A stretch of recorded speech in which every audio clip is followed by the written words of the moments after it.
Over the past 10 to 15 years, the Hispanic population in Tennessee has grown dramatically. And they brought with them their ethnic foods, so much so that I doubt if there is a city in the state right now that doesn't have at least one what they would term Mexican restaurant. Nashville certainly has its share, and one of them is tucked away in a somewhat out-of-the-way place. Rosepepper's Cantina and Mexican Grill opened in 2001, and since that time has brought, well, if not a new meaning to Mexican food, at least a different twist. Ernie Cherez is the proud owner and admits that bringing a new facility into an already crowded field was not all that easy. It's not so much bothered me because we've had a history here, and I feel like I have a feeling for what Nashville is or Nashville needs. And so when I thought about opening up this restaurant in the dinner house format, I thought I'd come up with something a little bit different than what was being done. Food is always going to be the foundation, so I felt like we had an understanding of the food. People always like good food.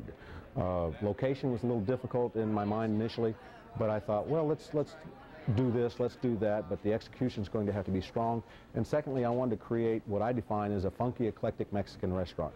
Rosepepper's may be fairly new, but it did not come about just by accident. You see, Ernie had some good training.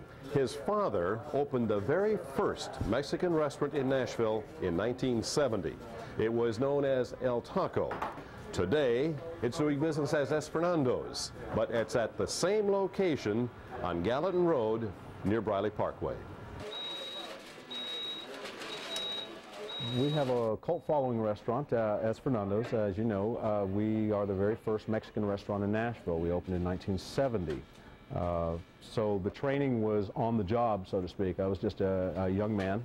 I had my first restaurant when I was 18, and we just basically created a market in addition to the popularity of Mexican food. But being the first is always a challenge. When we first opened up, we had to sell hot dogs in order to get people to buy tacos. Are you in competition with yourself? Not here, not here. We tried to create a menu that was different than the Es Fernando's menu, and we feel like we've done that. It's just that a lot of the Es Fernando's people want to come here, and that becomes difficult occasionally, but we have a couple items that we can convince them that this is like over at Es Fernando's, and they're happy. And plus, this is obviously a dinner house to where you have table service, and then to a degree we have music, so it's different than Es Fernando's in that regard. Besides being an offshoot of the very first restaurant in town to serve Mexican food, there's another unique factor about Rosepepper's.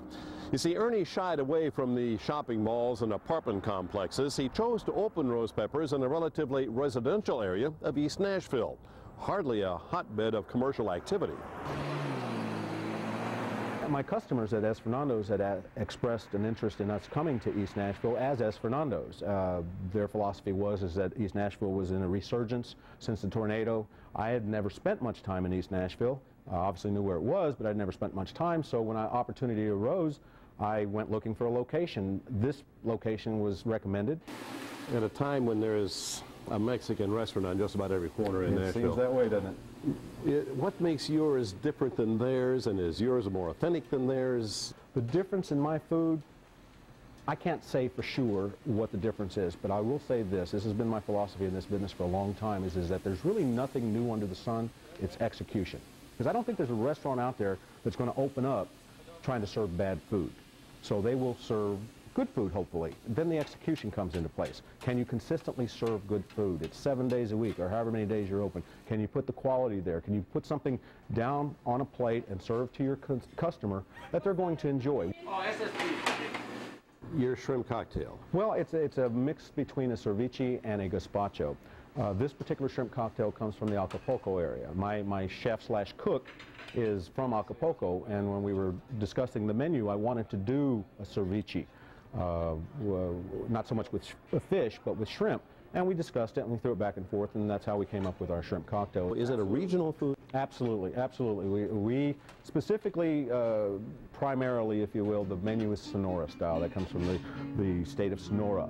And the history is basically it's more of a French influence, and Austrian and Spanish.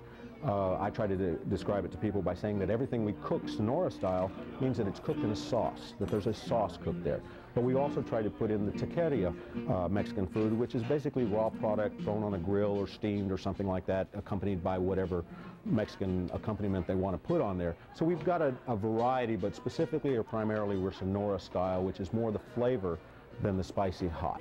And I had a flauta combo plate with just beans. Just beans? Is that you? And then you had flautas by themselves. Oh, pardon me. There you are. Now this plate's very hot, all right? Sneak up on it. All right, I think we have everyone. I hope you enjoy your lunch. Most people think of Mexican food as nothing more than burritos and tacos, and yes, those are popular items, even here at Rosepepper's. But Ernie wants people to realize that there's more to it than that Mexican food can have the same flair as French or Italian cuisine. A lot of Mexican food is based on seafood. The United States has not accepted that primarily yet, but there is a small group of individuals that are creating Mexican restaurants that are bringing that in. But I see that happening in another 5 to 10 years. I don't see that happening immediately. So there's a lot of flair in Mexican food that you can do. Restaurants need repeat business. Yes, sir. You see the same faces coming back every time? That is the challenge, and yes, I do. With 20,000 homes around here, if I'm good to the neighborhood will be good to me. It's a simple philosophy, but that's what I thought. And to answer your question, yes, we see them come back. We see them come back, and that's always nice.